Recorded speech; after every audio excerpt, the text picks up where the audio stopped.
नमस्कार. लग्नाची बेडी या मालिकेच्या आजच्या भागामध्ये आपण बघूया. इथे सावी राघवला म्हणत असते, "सांगा ना पोलीस काका, तुम्ही माझे बाबा व्हाल का? मी माझं एक सिक्रेट तुम्हाला सांगू का?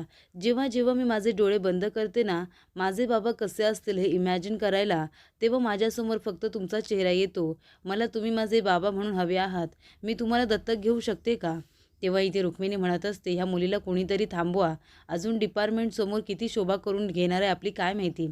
तेव्हा इथे सावी म्हणत असते, "सांगा ना पोलीस काका, तुम्ही माझे बाबा व्हाल का? मला सुद्धा बाबा हवेत." तेव्हा इथे मधूला आता अजिबात सावीचं बोलणं आवडत नाही. सगळेजणच एकमेकांच्या तोंडाकडे बघत असतात. तेव्हा मधूनच उठते आणि लगेचच तिथून निघून जाते. तेव्हा इथे सिंधूला सुद्धा त्या गोष्टीचं वाईट वाटतं. तर इथे सावी म्हणत असते, की "पोलीस काका प्लीज, प्लीज मला काहीतरी उत्तर द्या ना. मला हो म्हणा ना तुम्ही." तेव्हा इथे सिंधू म्हणत असते, "सावी हे काय चाललंय तुझं बाळा? बास झालं आता, चल आपण जाऊया इथून." तेव्हा इथे सिंधू आता सावीला घेऊन तिथून निघून जाते. तेव्हा राघव तिच्याकडे बघतच राहतो. तेव्हा इथे सावी म्हणत असते, "आई काय झालं? कुठे घेऊन जातेस तू मला? माझा आज दुखतोय ना." तेव्हा इथे सिंधू म्हणते, की "सावी बास झाला. आज तू खूप जास्त आगाऊपणा केलंयस आणि हे लेटर तू लिहिलं होतंस ते तू मला का सांगितलं नाहीस?" तेव्हा सावी म्हणते, "कारण ते मी सिक्रेट ठेवलं होतं. जर मी तुला सांगितलं असतं तर तू तिथे मला काहीही बोलू दिलं नसतंस." तेव्हा सावी म्हणते, की "आई तू प्लीज माझ्यावरती रागवू नकोस ना.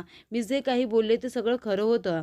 तेव्हा सिंधू म्हणते, "सावी मी तुला सांगितलं होतं ना, आपल्या दोघींमध्ये कुठल्याही प्रकारचं सिक्रेट मला नकोय म्हणून. मग ते लेटर जेव्हा तू लिहिलंस, तिथे वाचलंस, त्याच्या आधी तू मला का नाही दाखवलंस? हे बघ तू खूप चुकीचं वागलीस. असं नसतं करायचं बाळा." तेव्हा इथे सावी म्हणते, "का पण? मलाच बाबा नाही आहेत. मग तसे तू सुद्धा रूल्स ब्रेक केले आहेस ना. तू तरी कुठे सांगतेस मला की माझे बाबा कोण आहेत? मला सुद्धा बाबा हवेत. माझ्या सगळ्या फ्रेंड्सला बाबा आहेत आणि तू बघतेस ना, विणूला सुद्धा बाबा आहेत. ते त्याचे किती लाड करतात. मग जर पोलीस काका माझे बाबा झाले तर काय झालं?" तेव्हा इथे सिंधू म्हणते, "का बाळा, माझं तुझ्यावरती किती प्रेम आहे. मी तुझ्यावरती एवढं प्रेम करते, ते तुला नाही आवडत का? तरीसुद्धा तुला बाबाच हवेत का? काही गोष्टी अशा आहेत ज्या मी तुला सांगू शकत नाही आहे, पण त्या तुला आत्ता नाही समजणार, पण तू मोठी झाल्यानंतर त्या गोष्टी तुला कळतील बाळा." तेव्हा इथे सावी म्हणते, "सॉरी आई, आता मी तुला कधीच विचारणार नाही की माझे बाबा कोण आहेत." तेव्हा इथे सिंधू सावीला आपल्या जवळ घेते आणि ती खूपच जास्त इमोशनल झालेली असते. तर इथे मधू आता रागावून घरी येते. तिला खूप जास्त राग आलेला असतो, कारण सगळ्यांसमोर सावी इथे राघवला म्हणते, की "तुम्ही माझे बाबा व्हाल का?" तेव्हा राघव येतो आणि म्हणतो, "काय झाले काय मधू? तू एवढी का चिडचिड करतेस?" तेव्हा मधू म्हणते, की "राघव आता मला कुणाबरोबरच बोलायचं नाहीये. तू इथून जा बरं." तेव्हा राघव म्हणतो, "इथे आज मी तुझं ऐकायलाच आलोय. सांग तुला काय वाटते? तू का अशी रागावून निघून आलीस?" तेव्हा मधू म्हणते, "तू बघितलंस ना सावी काय म्हणाली सगळ्यांसमोर, की तू तिला बाबा म्हणून हवा आहेस आणि तू त्याच्यावरती काही रिॲक्ट केलं नाहीस, या गोष्टीचा मला राग आलाय." तेव्हा राघव म्हणतो, "अगं काय रागवलीस तू? ती किती छोटी मुलगी आहे. तिच्या मनात जे आलं ती बोलून गेली." तेव्हा मधू म्हणते, "तुझ्यासाठी ही छोटी गोष्ट असेल, पण मला असं वाटते की सावीला पुढे करून आता सिंधू पुन्हा तुझ्या आयुष्यात यायला बघते, तुझ्या जवळ येण्याचा ती प्रयत्न करते." तेव्हा राघव म्हणतो, "असं काहीही नाही आहे. मला तर वाटतं की सिंधूला याबद्दल काहीच माहिती नाही आहे. नाहीतर तिने तिला थांबवण्याचा प्रयत्न केला नसता." तेव्हा मधू म्हणते, "तू तर असंच बोलणार ना, कारण तुझं सिंधूवरतीच प्रेम आहे. जाऊ दे, मला काही बोलायचं नाही आहे. मग आता तुझा काय निर्णय आहे? तू सावी जे काही बोलले ते मान्य करणार आहेस का? तू तिचा बाबा होणार आहेस का?" तेव्हा रुक्मिणी येते आणि म्हणते, "नाही, ते अजिबातच शक्य नाही आहे. कारण का मधूबरोबर आता राघवचं लग्न झालं आहे. त्याच्यामुळे राघवने असा विचार करणंसुद्धा मला योग्य वाटत नाही. आणि तसंही राघव, तू काहीच का तिथे बोलला नाहीस रे? तू तिला थांबवायला हवं होतंस ना." तेव्हा राघव म्हणतो, "अगं मी काय थांबवणार? ती लहान मुलगी आहे. तिने एक लेटर लिहिलं होतं. एवढंच ना, तिला तिचे बाबा हवे आहेत ते फक्त तिने बोलून दाखवलं. तुम्ही या गोष्टीचा एवढा इश्यू का करताय?" तेव्हा रुक्मिणी म्हणते, "मला असं वाटते हे सगळे बोल आहेत ना, ते त्या सिंधूने सांगितले असतील तिला." तेव्हा मधू म्हणते, "जाऊ दे ना मामी, मला असं वाटतंय ना राघवला या सगळ्यावरती विश्वासच ठेवायचं नाहीये." तेव्हा रुक्मिणी म्हणते, "राघव तू डोळे बंद करून घेतलेस का?" तेव्हा राघव म्हणतो, "असं काही झालेलं नाहीये. सिंधू कशाला सांगायला जाईल? ते सगळं सावीनेच लिहिलेलं होतं."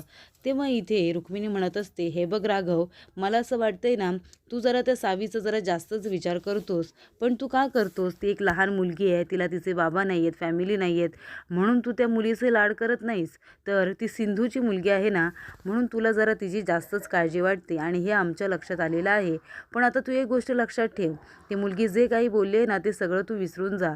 कारण तुझ्या मनामध्ये असा विचार जरी आला ना, तरी ते आपल्या सगळ्यांसाठीच खूप जास्त अडचणीचं होऊन जाईल." तेव्हा इथे राघव म्हणतो, "तुम्ही दोघीजणी जरा जास्तच विचार करताय. मला या विषयावरती काही बोलायचंच नाही आहे, मी जातो." तेव्हा रुक्मिणी म्हणते की आधी बोलायचं, आधी चुकीचं वागायचं आणि म्हणायचं की आता मला बोलायचंच नाही आहे म्हणून. तर इथे राजश्री काकू म्हणत असतात की वहिनी, बरं झालं तुम्ही आता रेश्मा आणि रिषभला दोघांना बाहेर जेवायला पाठवलं. ते तिघं चौघं जण नाही आहेत तर घर कसं रिकामं वाटतंय. तेव्हा रुक्मिणी म्हणत असते, खरं तर मी फक्त रेश्मा आणि रिषभलाच पाठवणार होते, पण ते दोघं जण गेले असते ना तर एकाचं तोंड इकडे आणि एकाचं तोंड तिकडे झालं असतं. म्हणून मी ऋतुजा आणि ऋतुराजला सुद्धा त्यांच्याबरोबर पाठवलेलं आहे. तेव्हा रुक्मिणी म्हणत असते की आपल्याला तर जेव्हा वेळ मिळेल ना तेव्हा आपण रेश्मा आणि रिषभला एकत्र वेळ घालवायला सांगायचा. तेव्हा इथे ती म्हणत असते की आपणच आपल्या घरच्या लोकांची काळजी घ्यायला हवी आहे ना. तेव्हा रत्नाकर काका म्हणतात की अजून सिंधूसुद्धा सावीला घेऊन आलेली नाही आहे. तेव्हा राघव म्हणतो, हो ना, खूप उशीर झाला. तेव्हा मधू म्हणते, तुला तर खूप जास्त काळजी वाटते ना त्यांची. तेव्हा इथे राजश्री काकू म्हणत असतात की जे काही झालं ना त्यामुळे ती आता आपल्याला कसं काय फेस करेल ना, म्हणून ती उशिरा येत असेल.